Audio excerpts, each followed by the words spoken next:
स्वागत है एक बार पुनः आप सभी छात्रों का बीपीएससी मेकर के इस नए एपिसोड में। आज के इस वीडियो में 7 मार्च 2023 से संबंधित बिहार करंट अफेयर्स और साथ ही राष्ट्रीय और अंतर्राष्ट्रीय घटनाओं से करंट अफेयर्स के जितने भी प्रश्न बनेंगे संबंधित सारी जानकारी आपको विस्तार पूर्वक दिया जाएगा। ये आपकी आगामी 69वीं बीपीएससी सहित बिहार में आयोजित होने वाले सभी प्रतियोगी परीक्षाओं के दृष्टिकोण से समान रूप से उपयोगी है। तो इस श्रृंखला के वीडियो को आप रेगुलर जरूर फॉलो कीजिएगा ताकि आप एग्जाम में बेहतर स्कोर कर पाएं। अब यहाँ पर हम चलेंगे पिछले वीडियो के प्रश्न पे। ये प्रश्न आपसे पिछले वीडियो में पूछा गया था। ये प्रश्न था कि निम्नलिखित में से रायसीना डायलॉग के कौन से संस्करण का आयोजन नई दिल्ली में हुआ है। तो हाल ही में रायसीना डायलॉग के 8वें संस्करण का आयोजन नई दिल्ली में हुआ। तो ऐसे में ध्यान रखिए ऑप्शन नंबर ए हमारा इस प्रश्न का राइट आंसर होगा। कोशिश कीजिए कि जो भी प्रश्न आप लोगों से पूछे जाते हैं आप लोग से कमेंट बॉक्स में लिखें और सारी जानकारी विस्तार पूर्वक लिखें। अब यहाँ पर आज के इस वीडियो का हमारा पहला प्रश्न है कि निम्नलिखित में से किस राज्य ने फरवरी 2023 में जारी वित्त मंत्रालय के आंकड़ों के अनुसार जीएसटी संग्रह में 24% की वृद्धि दर्ज किया है। वित्त मंत्रालय की जो नवीनतम रिपोर्ट है जीएसटी संग्रह से संबंधित, ऐसे में बिहार राज्य ने 24% की वृद्धि दर्ज किया है जीएसटी संग्रह में। तो ऐसे में ध्यान रखिएगा ऑप्शन नंबर सी यहाँ पर इस प्रश्न का राइट आंसर होगा। अगर आप बिहार से संबंधित किसी भी प्रतियोगी परीक्षा की तैयारी में लगे हैं तो आपको ध्यान रखना है, खासकर करंट अफेयर्स की बात करें तो आप करंट अफेयर्स वहीं से पढ़िए जहां से आपका बिहार, राष्ट्रीय, अंतर्राष्ट्रीय तीनों मजबूत हो सके, जहां पर आपको अच्छी क्वालिटी का नोट्स मिल सके। ऐसा मैं यहां पर इसलिए बोल रहा हूं क्योंकि पिछले वीडियो में मुझे एक कमेंट मिला था जहां पर लिखा गया था कि सर बिहार करंट को आप अलग से बताइए। देखिए मैं आपको बता दूं यहाँ पर कि अगर आप बिहार से संबंधित प्रतियोगी परीक्षाओं की तैयारी में लगे हैं तो खास करके आपको बिहार करंट तो पढ़ना ही है, लेकिन इसके अतिरिक्त राष्ट्रीय और अंतर्राष्ट्रीय पे भी पैनी नजर आपको रखनी चाहिए क्योंकि ये आपको एग्जाम में बहुत हेल्प करता है। बिहार से तकरीबन 5 से 7 ही प्रश्न होते हैं, लेकिन इसके अतिरिक्त राष्ट्रीय अंतर्राष्ट्रीय घटनाओं से तकरीबन 30 प्रश्न होते हैं। तो सम्मिलित तौर पर जो यहाँ पे प्रश्नों का संग्रह आप देखते हैं इस डेली करंट अफेयर्स की श्रृंखला में, ये आपके मुख्य रूप से बीपीएससी एग्जाम के लिए है। अगर आप 69वीं बीपीएससी एग्जाम की तैयारी में लगे हैं तो निसंदेह आपको कहीं से भी करंट अफेयर्स पढ़ने की आवश्यकता नहीं है। बीपीएससी मेकर आपकी इस कमी को यहां से पूरा करने में सक्षम है। पिछले 3 वर्षों से हम आपके साथ लगे हैं और निश्चित तौर पर हमारे नोट्स से, हमारे वीडियो से एग्जाम में प्रश्न बने हैं। तो आंख बंद के भरोसा कीजिए और यहां से रेगुलर क्लास को फॉलो कीजिए और कोशिश कीजिए कि जो प्रश्न मैं आपको बताता हूं इसका नोट आप लोग जरूर तैयार कीजिए। और जिन छात्रों के पास समय का अभाव है, नोट तैयार नहीं कर सकते हैं, तो ऐसे में बीपीएससी मेकर ऐप पर इसका पीडीएफ फाइल उपलब्ध कराया जाता है। आप वहां से पीडीएफ फाइल को प्राप्त कर सकते हैं। अब यहाँ पर हम इस प्रश्न के एक्सप्लेनेशन की बात करें तो ऐसे में ध्यान रखिएगा कि वस्तु और सेवा कर यानी कि जीएसटी संग्रह फरवरी में 12% बढ़कर अब 1.49 लाख करोड़ रुपए पहुंच गया है। पिछले वर्ष फरवरी 2022 से फरवरी 2023 की तुलना करें तो इसमें 12% का इजाफा देखा गया है। तकरीबन 12% इसमें इजाफा हुआ है, इसीलिए यहाँ पर लिखा गया 12% बढ़कर अब ये 1.49 लाख करोड़ रुपए पहुंच गया है। हम अगले पॉइंट की यहाँ पर बात करें, यानी कि इसमें देखिए इसी चीज को यहाँ पर लिखा गया है कि सालाना आधार पर इसमें लगभग 12% बढ़ोतरी हुई है। ये चीजें यहाँ से आपको ध्यान रखना, एग्जाम में पूछे जा सकते हैं। आप यहाँ पर इस चार्ट के माध्यम से इसे अच्छी तरीके से समझ सकते हैं। हमारा यहाँ पर अगला पॉइंट होगा कि फरवरी 2023 में 1,33,026 करोड़ रुपए का जीएसटी कलेक्शन यानी कि संग्रह हुआ था और वहीं पे फरवरी 2023 की बात करें तो 1,49,577 करोड़ रुपए का जीएसटी संग्रह हुआ है। ये आंकड़े भी एग्जाम में पूछे जा सकते हैं क्योंकि अब के एग्जाम में देखा गया है कि जो क्वेश्चन पूछा जाता है वो काफी डीप में जाकर पूछा जाता है। तो इस तरह से भी चीजों को, यानी कि जो आंकड़े होते हैं उसे अपनी कॉपी में जरूर नोट कीजिएगा, यहाँ से प्रश्न बनने की प्रबल संभावना है। अब यहाँ पे हम राज्यवार जीएसटी संग्रह वृद्धि दर की बात करें तो ऐसे में जो एग्जाम में पूछे जा सकते हैं तो सर्वाधिक अगर बात करें राज्यों की श्रेणी में तो 138% की वृद्धि दर्ज किया है मिजोरम ने, और वहीं पे नागालैंड की बात करें तो 64%, दिल्ली 22% और बिहार 24%। ये आपको यहां से ध्यान रखना है। अगला है उत्तर प्रदेश 14%, मेघालय -6%। मेघालय राज्यों की श्रेणी में देखें तो मेघालय का जो जीएसटी संग्रह वृद्धि दर था ये ऋणात्मक था। इकलौता ऐसा राज्य है जो कि आपको यहां से ध्यान रखना है। नेक्स्ट पॉइंट हमारा यहाँ पर पश्चिम बंगाल 12%, झारखंड 17%। ये यहाँ से आपको ध्यान रखना है, ये माइनस में नहीं है बल्कि ये 17% है। और वहीं पे हम बात करें भारत में जीएसटी कब लागू हुआ था, ये बहुत इंपॉर्टेंट फैक्ट है, एग्जाम में पूछे जाते हैं। तो भारत में जीएसटी 1 जुलाई 2017 को लागू हुआ था। इंपॉर्टेंट फैक्ट है, आप लोग सभी तथ्यों को अपनी कॉपी में नोट कीजिएगा और यहाँ से आपको इन सारी बातों को जो हमने बतलाया है इसे जरूर से जरूर याद रखिएगा। हालांकि आप यहाँ पर इस बड़े वाले चार्ट में देखकर ये अच्छी तरीके से समझ सकते हैं जीएसटी के बारे में जो फरवरी 2023 का जो आंकड़ा है यहाँ पर इसे विस्तार पूर्वक दर्शाया गया और साथ साथ यहाँ पर 2022 और 2023 के महीनों को यहाँ पर लिखा गया है। जिस प्रकार से आप देखेंगे यहाँ से बहुत सारी चीज़ें आपको समझ में आएगा। स्क्रीनशॉट ले लीजिए और अपनी कॉपी में यहाँ से तथ्य निकालकर जरूर नोट कीजिएगा। अब यहाँ पर हम चलते हैं अगले प्रश्न पे। हमारा अगला होगा दूसरा प्रश्न। ये प्रश्न है कि 34वीं फेडरेशन कप नेशनल हैंडबॉल प्रतियोगिता में बिहार महिला टीम ने कांस्य पदक जीता है। बताएं कि इसका आयोजन कहाँ हुआ था। ये 34वीं फेडरेशन कप नेशनल हैंडबॉल प्रतियोगिता का आयोजन अभी हाल ही में हरियाणा में हुआ था। ऐसे में ध्यान रखिएगा ऑप्शन नंबर डी इस प्रश्न का राइट आंसर हो जाएगा। आपको ध्यान रखना 1 से 4 मार्च तक हरियाणा के दिघल में इसका आयोजन हुआ था, यानी कि 34वीं फेडरेशन कप नेशनल हैंडबॉल प्रतियोगिता का। और इसमें हमारा अगला पॉइंट है कि इस प्रतियोगिता में बिहार महिला टीम ने बेहतर खेल का प्रदर्शन करते हुए द्वितीय रनर अप की ट्रॉफी यानी कि कांस्य पदक अपने नाम किया, यानी कि तीसरे स्थान पर बिहार महिला टीम रही थी और कांस्य पदक से संतुष्ट करना पड़ा। ऐसे में ध्यान रखिए इसका right answer option number D. अब यहाँ पर हम अगले पॉइंट की बात करें तो इसके साथ ही पहली बार बिहार महिला टीम ने नेशनल में पदक जीतकर इतिहास रचा है हैंडबॉल प्रतियोगिता में। एक पॉइंट और है यहाँ पर कि बिहार के खेल मंत्री मौजूदा समय में जितेंद्र कुमार राय हैं। एग्जाम में पूछे जा सकते हैं और हमने आपको विस्तार पूर्वक जानकारी दिया था कि 16 अगस्त 2022 को बिहार में नया मंत्रिमंडल का गठन हुआ है और ऐसे में जिन मंत्रियों को जो विभाग सौंपा गया इसको लेकर एक सेपरेट वीडियो हमने चैनल पर अपलोड किया था। आप टॉपिक स्टडी के अंतर्गत जाके उस वीडियो को देख सकते हैं। और रिसेंटली बिहार बजट से भी संबंधित हमने एक वीडियो चैनल पर अपलोड किया है। बिहार बजट की बारीकियों को हमने निचोड़ कर आपके सामने रखा है, उस वीडियो में जरूर देख लीजिएगा। बिहार की प्रतियोगी परीक्षाओं में आपको बहुत हेल्प करेगा और इसका PDF फाइल हमने निःशुल्क आपको बीपीएससी मेकर ऐप और साथ ही साथ टेलीग्राम पर शेयर किया है, आप वहां से डाउनलोड कर सकते हैं। अब हमारा यहाँ पर तीसरा मोस्ट इंपॉर्टेंट प्रश्न है कि निम्नलिखित में से किस देश ने 2022 नोबेल शांति पुरस्कार विजेता एलेस वालियात्स्की को 10 साल की सजा सुनाई है। इंपॉर्टेंट प्रश्न है, ये किस देश के हैं एलेस वालियात्स्की, जिन्हें अभी हाल ही में 10 साल की सजा हुई है, जिन्हें आप यहाँ पर इस तस्वीर में देख रहे हैं। तो इस प्रश्न का हमारा राइट आंसर होगा ऑप्शन नंबर बी यानी कि बेलारूस। इनसे संबंधित तथ्यों की अगर हम यहाँ पर बात करें तो आपको ध्यान रखना है मशहूर मानवाधिकार कार्यकर्ता और 2022 के नोबेल शांति पुरस्कार विजेता एलेस वालियात्स्की को बेलारूस की स्थानीय अदालत ने 10 साल कैद की सजा सुनाई है। अब यह सजा क्यों सुनाई गई है, संबंधित तथ्यों को भी यहाँ पर हम लोग देखेंगे। अगला पॉइंट यहाँ पर हमारा होगा कि उन्हें यह सजा लोक व्यवस्था बिगाड़ने वाली गतिविधियां करने और वित्त पोषण करने साथ ही साथ तस्करी के मामले में सुनाई गई है या फिर दी गई है। ध्यान रखिएगा इन्हीं वजहों से इन्हें यह 10 साल की कैद की सजा सुनाई गई है। नेक्स्ट पॉइंट है इसके साथ ही उन पर $65,000 का भी जुर्माना लगाया गया। इसमें हमारा अगला पॉइंट है वालियात्स्की को 2020 में राइट लाइवलीहुड अवार्ड से सम्मानित किया गया था। ये जानकारी हमने आपको करंट अफेयर्स की श्रृंखला के अंतर्गत दिया था।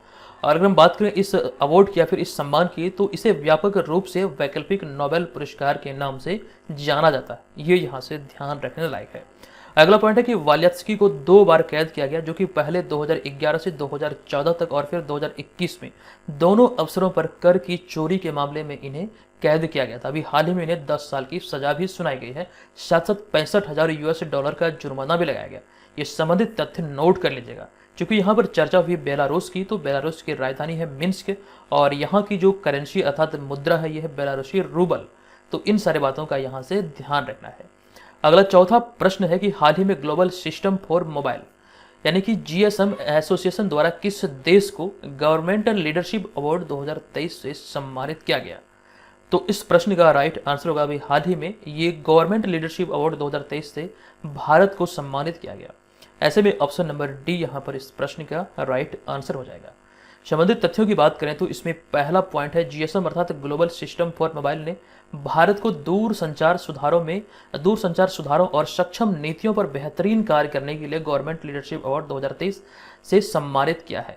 अब यहाँ पर अगले पॉइंट में अगर हम बात करें global system for mobile alliance की अर्थात GSMA की, तो यह एक संघ है जो कि मोबाइल ऑपरेटरों और वैश्विक मोबाइल उद्योग में प्रमुख हितधारकों को एक साथ लाता है, एक मंच प्रदान करता है और यह 750 से अधिक मोबाइल ऑपरेटरों और 400 कंपनियों का प्रतिनिधित्व करता है पूरी दुनिया में। और ऐसे में आपको ध्यान रखना है कि जो हर साल किसी न किसी देश को इस अवार्ड से सम्मानित करता है और 2023 में भारत का चुनाव हुआ है। और यहाँ पे बात हुई मोबाइल फ़ोन की या फिर मोबाइल से संबंधित तथ्यों की हम लोग यहाँ पर चर्चा कर रहे हैं। तो ऐसे में मोबाइल फ़ोन का आविष्कार कब हुआ था और किनके द्वारा किया गया था, इंपॉर्टेंट फैक्ट है, हालांकि बहुत सारे लोगों को ये जानकारी मालूम होगा। तो मोबाइल फ़ोन की आविष्कार की हम बात करें तो 3 अप्रैल 1973 को अमेरिकन इंजीनियर मार्टिन कूपर के द्वारा मोबाइल फ़ोन का आविष्कार किया गया था। और बात हुई 1973 की, तो भारत में प्रोजेक्ट टाइगर की शुरुआत जो हुई थी ये 1973 में ही हुई थी। लेकिन वहीं पे हम बात करें प्रोजेक्ट चीता की, तो प्रोजेक्ट चीता की शुरुआत हुई थी सितंबर 2022 में। ये आपको ध्यान रखना है। 1973 में प्रोजेक्ट टाइगर की जो शुरुआत हुई थी, तत्कालीन प्रधानमंत्री थी इंदिरा गांधी, जबकि 2022 में जो प्रोजेक्ट चीता की शुरुआत हुई तो इसकी शुरुआत माननीय प्रधानमंत्री नरेंद्र मोदी द्वारा किया गया। चलते हम यहाँ पर अगले प्रश्न पे। 5वां प्रश्न है कि निम्नलिखित में से किसने हाल ही में नई दिल्ली में कैच द रैन 2023 कैंपेन यानी कि अभियान लॉन्च किया है? तो इस प्रश्न का हमारा राइट आंसर होगा भारत की 15वीं राष्ट्रपति व द्वितीय महिला राष्ट्रपति द्रौपदी मुर्मू के द्वारा अभी हाल ही में ये catch the rain 2023 campaign launch किया गया है। संबंधित तथ्यों की यहाँ पर अगर हम बात करें तो आपको ध्यान रखना है कि राष्ट्रपति द्रौपदी मुर्मू द्वारा हाल ही में 4 मार्च 2023 को नई दिल्ली में कैच द रैन 2023 अभियान लॉन्च किया गया। और इस अभियान का मूल उद्देश्य मानसून के मौसम में सामूहिक रूप से जल संरक्षण को बढ़ावा देना है। इसी को लेकर ये कैच द रैन अभियान शुरू किया गया। किनके द्वारा? तो ध्यान रखिए, द्रौपदी मुर्मू के द्वारा।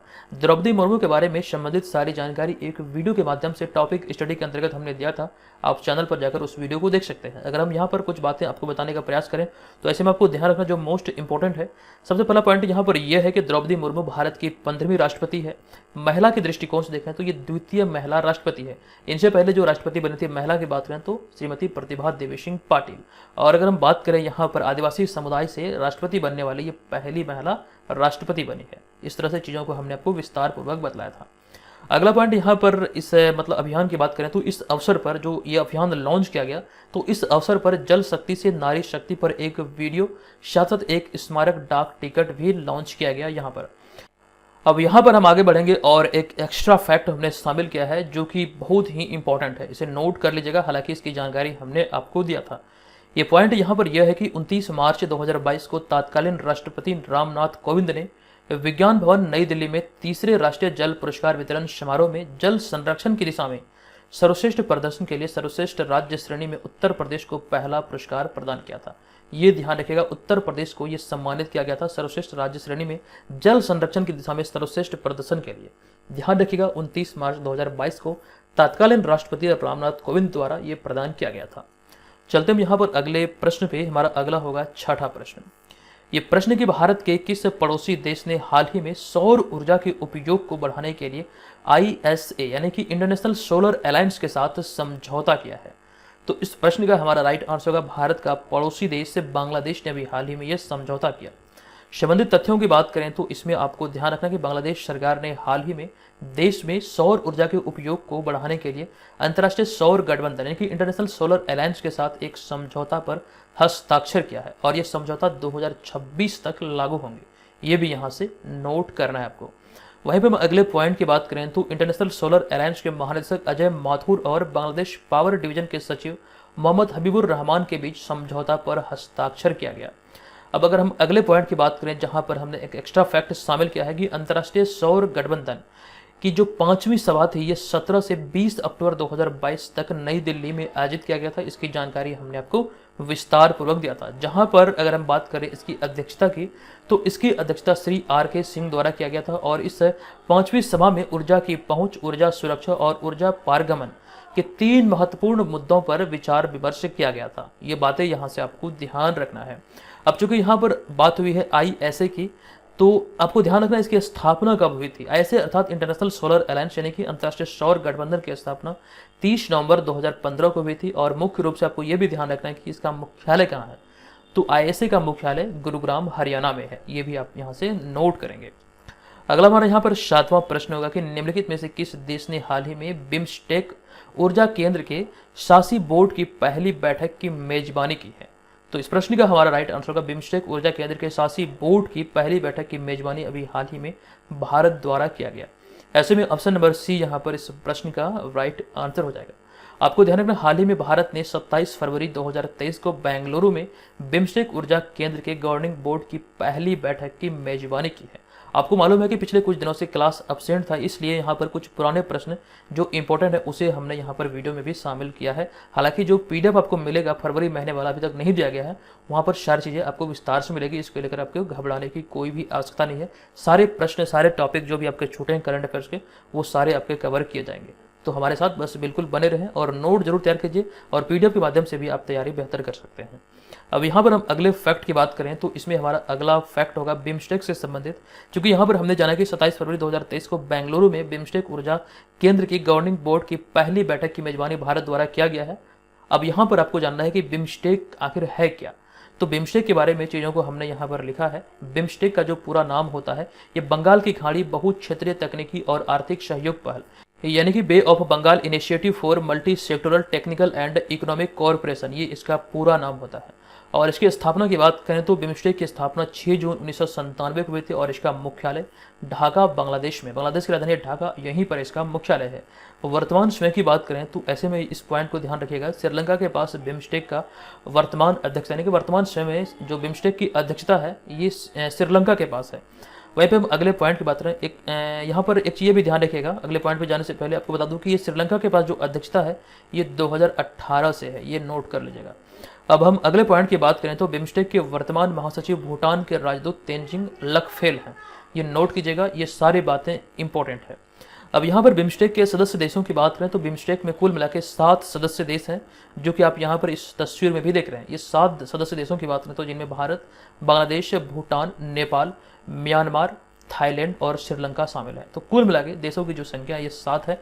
आप यहाँ से बड़े वाले तस्वीर में भी देखकर समझ सकते हैं 7 देश में Bangladesh, Sri Lanka, India, Nepal, Bhutan, Thailand, Myanmar, ये 7 देश बिम्स्टेक का सदस्य है। पाकिस्तान इसका सदस्य नहीं है, ये चीज़ें यहाँ से नोट कीजिएगा। और आगे बढ़ने से पहले आपको बता दूं कि जो हमारा इंस्टाग्राम ऑफिशियल अकाउंट है या फिर जो टेलीग्राम चैनल है, आप लोग इसे जरूर ज्वाइन कीजिए, फॉलो कीजिए। यहाँ पर इंपॉर्टेंट तथ्यों को यहाँ पर आपके साथ शेयर किया जाता है, जो कि अभी हाल ही में पद्म पुरस्कारों की घोषणा हुई, 3 बिहारियों को पद्म पुरस्कार मिला है। तो इस तरह के जो पोस्टर होते हैं, इस तरह के जो इमेज होते हैं, ये आपके साथ शेयर किया जाता है ताकि आप वहाँ पर चीज़ों को जो देखते हैं उसे आप याद रखने में सक्षम हो पाते हैं, स्क्रीनशॉट ले पाते हैं, ताकि आप उसे एग्जाम पर्पज से कहीं एकदम से सेव करके रख सकें। तो इस चीज़ को लेकर के इंस्टाग्राम पे हमें जरूर फॉलो कीजिएगा, बीपीएससी मेकर नाम से अकाउंट है। टेलीग्राम पे हमें सर्च कीजिएगा बीपीएससी मेकर, वहाँ पर जो फ्री पीडीएफ होते हैं वो सेंड किए जाते हैं। एग्जाम ओरिएंटेड जो भी इन्फॉर्मेशन होती है वो आपके साथ साझा किया जाता है। तो इन सारी बातों का ध्यान रखिएगा, जरूर ज्वाइन कीजिए। इस तरह के हजारों पोस्टर जो हैं आपके साथ साझा होते हैं, जो कि एग्जाम से संबंधित होते हैं। चलते हम यहाँ पर अगले प्रश्न पे। हमारा अगला जो प्रश्न होगा, ये 8वां प्रश्न है कि निम्नलिखित में से किस देश ने दुनिया का पहला बांस बैरियर लगाया, यानी कि बंबू बैरियर लगाया है, किस देश ने। ये पूरी दुनिया में, दुनिया के इतिहास में पहली बार हुआ। आप यहाँ पर इस तस्वीर में देख सकते हैं, ये बांस से बना हुआ बैरियर है जो कि सड़क के किनारे लगाया जाता है। तो ऐसा पहल अभी हाल ही में भारत द्वारा किया गया है। ये नॉर्मल बांस नहीं है, इस बांस को जो बनाने की जो प्रक्रिया है, इसमें बहुत प्रकार की प्रोसेस से इसे गुजारा गया है, बहुत प्रकार के केमिकल का इसमें लेप है ताकि ये मजबूत हो सके और इसमें जो लागत है वो कम किया जा सके। इसको लेकर के ये पहल किया गया है भारत द्वारा। तो ऐसे में हम इसके एक्सपेंशन की बात करें तो आपको ध्यान रखना है कि हाल ही में महाराष्ट्र के चंद्रपुर और यवतमाल जिले को जोड़ने वाले वानी वरोरा राजमार्ग पर 200 मीटर लंबा बांस का क्रैश बैरियर लगाया गया। आप यहाँ पर इस तस्वीर में इसे देख सकते हैं। और अगर हम बात करें इस बैरियर का, तो इस बांस के क्रैश बैरियर को बहुबल्ली नाम दिया गया है। नोट कीजिएगा, बहुबल्ली क्या है, जो अभी हाल ही में खबरों में है। इस तरह से एग्जाम में प्रश्न बन सकते हैं। अगले पॉइंट की बात करें तो क्रैश बैरियर राजमार्ग के किनारे लगाए जाते हैं, जो कि आप यहाँ पर देख सकते हैं क्लियरली। और किसी तेज रफ्तार वाहन अनियंत्रित होकर इसे टकराने पर यह वाहन को सड़क के नीचे जाने से रोक देते हैं और इसे उक्त वाहन की जो वाहन इसे टकराते हैं उसकी गति भी कम हो जाती है और जो भारी नुकसान होने से ये बच जाता है। तो इसको लेकर के बैरियर लगाया जाता है। इसमें जो कर सकते हैं लागत जो है एकदम से कम होता है स्टील के मुकाबले में, जिसके माध्यम से यहाँ पर चीज़ों को बेहतर तरीके से भी इम्प्लीमेंट किया जा सकता है। तो ऐसे में आपको ध्यान रखना कि भारत ने पहली बार इस पहल को किया है, इसको नाम दिया है इस बैरियर का बहुबल्ली। और वहीं पे अगले पॉइंट की बात करें तो सड़क परिवहन एवं राजमार्ग मंत्री नितिन गडकरी के अनुसार बांस बैरियर का जो रिसाइकिल वैल्यू है ये 50 से 70% है, जबकि स्टील का जो बैरियर वैल्यू है ये 30 से 50% ही है। तो कहीं ना कहीं ये भी आपको नोट कर लेना है। अब यहाँ पर हम बांस की बात करें तो बांस से संबंधित एक फैक्ट हमने यहाँ पर शामिल किया कि बांस दुनिया में सबसे तेजी से बढ़ने वाला पौधा है।